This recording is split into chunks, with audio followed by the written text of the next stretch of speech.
హెబ్రీయులకు రాసినటువంటి పత్రిక అపోస్తలుడైన పౌలు 10వ అధ్యాయము 35వ వచనంలో చెప్పబడినటువంటి మాట, కాబట్టి మీ ధైర్యమును విడిచిపెట్టకుడి, దానికి ప్రతిఫలముగా గొప్ప బహుమానము కలుగును. దేవుని దగ్గర ప్రతిఫలాన్ని, గొప్ప బహుమానాన్ని పొందాలి అని అంటే ఆత్మీయ జీవితంలో ఒకటి విడిచిపెట్టకుండా ఎప్పటికీ కలిగి ఉండాలట. ఆ కలిగి ఉండవలసిన దానిలో ఒకటి ఏమని బైబిల్ చెప్తుందనంటే, మీ ధైర్యమును విడిచిపెట్టకుడి. ధైర్యానికి ఆపోజిట్ ఏంటి అంటే పిరికితనం. ఈ భూమి మీద చాలా రకాల పాపాలు ఉన్నాయి. దొంగతనాలు, వ్యభిచారాలు, హత్యలు, ఇవన్నీ పాపాలే.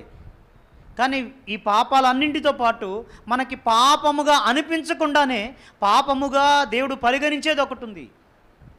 అదేంటిది తెలుసా? పిరికితనం. హల్లెలూయా. దేవుని పిల్లలు ఎలా ఉండాలని దేవుడు కోరుకుంటున్నాడనంటే బహుధైర్యము కలిగిన వారై ఉండాలనని దేవుడు కోరుకుంటున్నాడు. దేవునికి స్తోత్రం కలుగును గాక. ధైర్యంగా ఉండాలి అని అంటే మన ధైర్యాన్ని చెడగొట్టేటువంటి పరిస్థితులు కూడా ఖచ్చితంగా మన జీవితాల్లో ఏర్పడతాయి. ఖచ్చితంగా ఏర్పడతాయి. నిజంగా పిరికితనం ఎంత ప్రమాదమైందో. నన్ను కూడా ఒకరోజు ఆ పిరికితనపు ఆత్మీయ అలుముకుంది.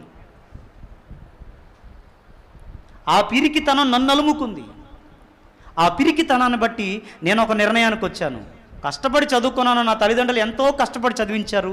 వాళ్ళ శక్తికి మించి డబ్బులు పెట్టారు నాకు. ఏం ప్రయోజనం? ఇప్పుడు నేను ఉద్యోగం చేసి వాళ్ళకి నెలకింతని ఇవ్వలేకపోతున్నాను కదా. అలా అని నా చేతి ఖర్చుల కన్నా నాకు డబ్బులు ఉన్నాయా?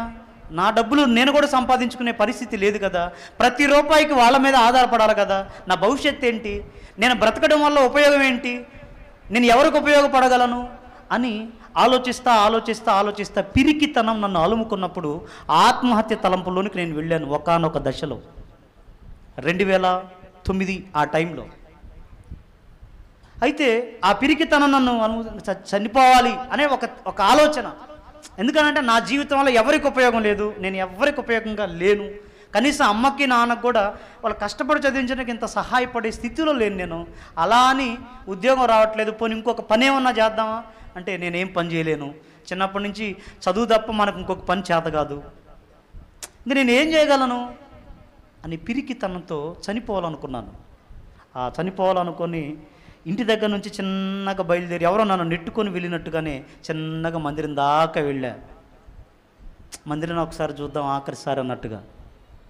ఆ మందిరంలోకి వెళ్ళిన తర్వాత సోలమన్ అన్న టేబుల్, చదువుకునే స్టడీ టేబుల్, ఇలాగే టేబుల్ ఉంటే ఆ టేబుల్ మీద ఒక పుస్తకం ఇలా పెట్టుంది. అన్న చదువుకునే పుస్తకం ఒకటి ఇలా వేసి ఉంటే ఆపోజిట్లో వరుసగా 4 కుర్చీలు ఉంటే అందులో ఒక కుర్చీలో కూర్చొని ఆలోచిస్తా ఎలా చచ్చిపోవాలి ఆలోచన చేస్తా ఆ పుస్తకాన్ని తీసుకున్నా. ఆ పుస్తకాన్ని తీసుకుంటే ఆ పుస్తకం మీద పెద్ద అక్షరాలు నన్ను ఆకర్షించాయి. ఏంటిదనంటే, ఇప్పటి నుండి నీవు మనుషులను పట్టు జాలరువై ఉందువు. హల్లెలూయా. ఇప్పటి నుండి నువ్వు మనుషులను పట్టు జాలరువై ఉందు. ఆ మాట చూడగానే తెలియకుండానే కళ్ళ నిండా నీళ్ళు.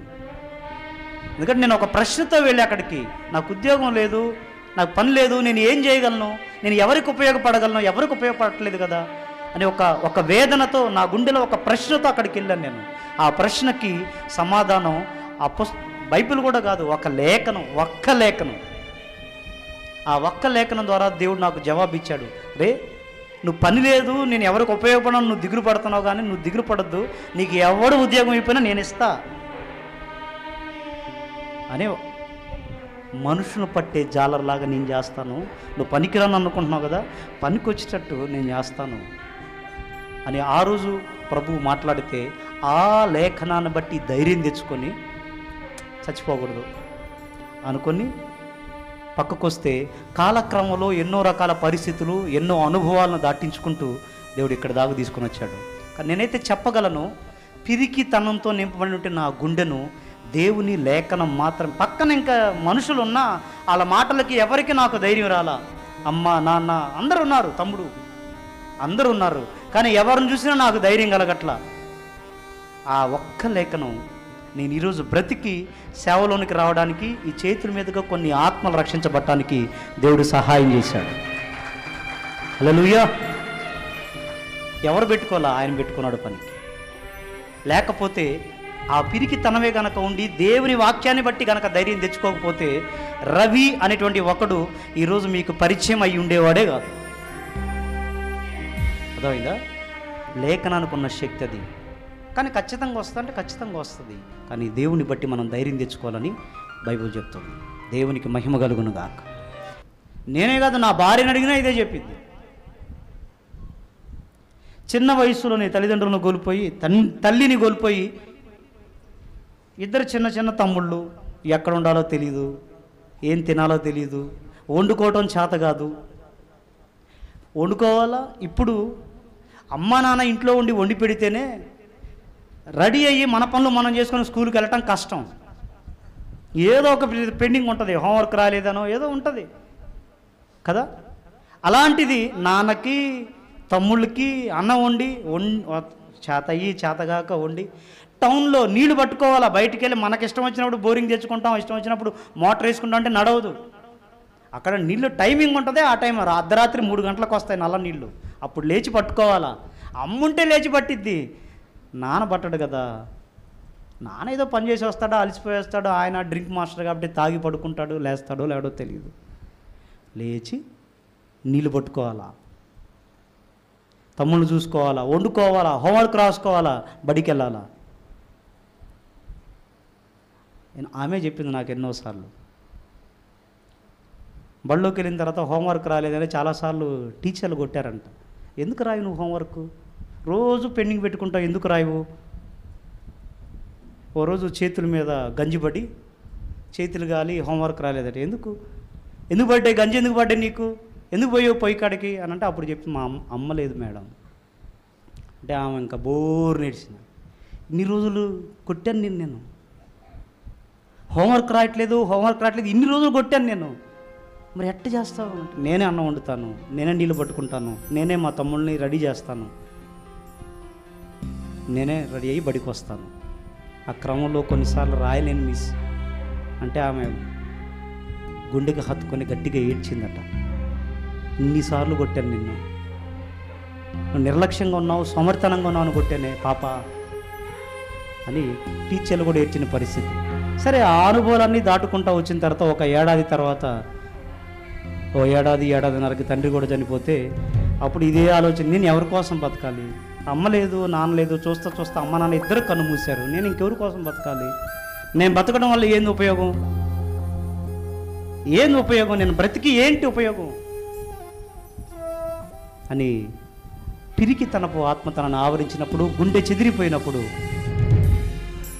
ఏం చేయాలని అర్థం కాని దశలో జనవరి 1 రోజు అందరూ వాగ్దానాలు తీసుకుంటే తను కూడా వరుసలో వెళ్ళి తీసుకోలేదేమో అనుకుంటారేమో. అక్క వాళ్ళు వచ్చి అమ్మ వాగ్దానం తీసుకోనంటే ఏముందని తీయాలక్క, ఈ సంవత్సరమే మా నాన్నని తీసేసుకున్నాడు దేవుడు, మా అమ్మని తీసుకున్నాడు, ఎందుకు తీసుకోవాలి?